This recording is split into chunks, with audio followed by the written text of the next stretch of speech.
దీనికి ముందు వీడియో చూసారా? చూడకపోతే కింద ట్యాగ్ చేస్తాను, ఇంట్రెస్ట్ ఉన్న వాళ్ళు చూడండి. నైట్ అన్నీ రెడీ చేసుకొని పెట్టుకున్నాను కాబట్టి మార్నింగ్ లేవగానే ఇల్లు గుమ్మాలు ఊడ్చేసుకొని తడిగుడ్డ పెట్టేసుకొని పైకి తలస్నానం చేసి దేవుడి కోసం నైవేద్యం అయితే ప్రిపేర్ చేసుకుంటున్నాను.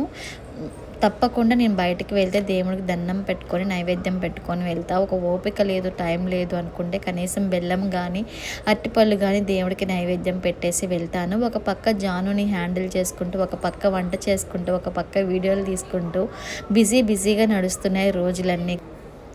ఎంత బిజీగా ఉన్నా సరే నేను దేవుడి దగ్గరికి ఎక్కడికైనా వెళ్ళినప్పుడు ఇంట్లో దీపం పెట్టుకొని దండం పెట్టుకొని వెళ్తా. ఇంకా మహా కుదరలేదు అనుకుంటే కనీసం అగరబత్తులైనా వెలిగించేసి వెళ్తానమాట. ఇంట్లో ఖచ్చితంగా వారానికి 2 సార్లైనా మంచిగా ధూపం వేసుకుంటాను నేను. అప్పుడే ఇల్లంతా ప్రశాంతంగా ప్లెజెంట్గా ఉన్నట్టు అనిపిస్తుంది.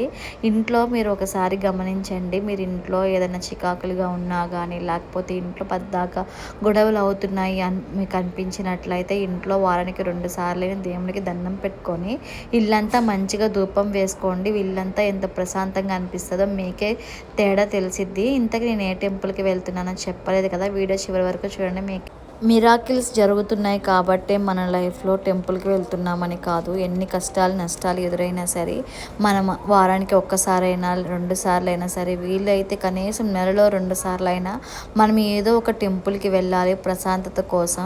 ఎక్కడా లేని ప్రశాంతత దేవుడి గుడిలోనే దొరికిద్దంటే మీరు ఎవరైనా నమ్ముతారో నమ్మరో నాకైతే తెలియదు, కానీ నాకు ఎప్పుడైనా ప్రశాంతత లేదు అనిపిస్తే మాత్రం దగ్గరలో ఏ టెంపుల్ ఉంటే ఆ టెంపుల్కి వెళ్ళిపోతాను. ఈ టెంపుల్కే వెళ్ళాలి పర్టికులర్గా నేను ఎప్పుడు అనుకోను. ఇప్పుడు నేను వచ్చిన టెంపుల్ మా ఇంటి దగ్గర నుంచి ఒక అరగంట టైం పడుతుంది. అలాంటిది ఈ టెంపుల్ దగ్గరికి రావడానికి నాకు 1.5 year టైం పట్టింది.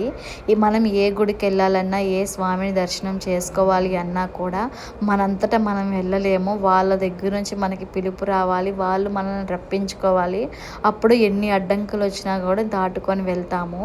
ఇక్కడికి వచ్చిన తర్వాత నాకు ఒక మొక్కు ఉంది, 1.5 year కిందట మొక్కు అనమాట. జాను పుట్టక ముందు ఆ మొక్కు అయితే ఇప్పుడు క్లియర్ చేసుకున్న. ఆ మొక్కు క్లియర్ అయింది కాబట్టి ఎందుకు ఈ మొక్కు మొక్కుకున్నాను, ఎలా తీర్చుకున్నాను అన్నది నేను నెక్స్ట్ వీడియోలో అప్లోడ్ చేస్తాను. ఇంకా మొక్కు తీర్చుకొని నెక్స్ట్ అయితే ఇంటికి స్టార్ట్ అయిపోయాము. వెళ్ళేదారిలో బీసెన్ రోడ్ దగ్గర టిఫిన్ హోటల్ ఉంటుంది కదా, అక్కడ టిఫిన్ అయితే తీసుకున్నాం. ఈరోజు అయితే రైస్ తినను నేను, అందుకని చెప్పి వెళ్ళేటప్పుడు టిఫిన్ అయితే తీసుకెళ్ళిపోయాను. ఇంకా మళ్ళీ నెక్స్ట్ ఎక్కడికి వెళ్తున్నాము ఏంటి అన్నది నెక్స్ట్ వీడియోలో అప్లోడ్ చేస్తాను. ఇంకా వీడియో అంతే, మళ్ళీ నెక్స్ట్ వీడియోలో కలుద్దాం. Bye bye. కుదిరితే మర్చిపోకుండా మన ఛానల్ అయితే సబ్స్క్రైబ్ చేసుకోండి ప్లీజ్.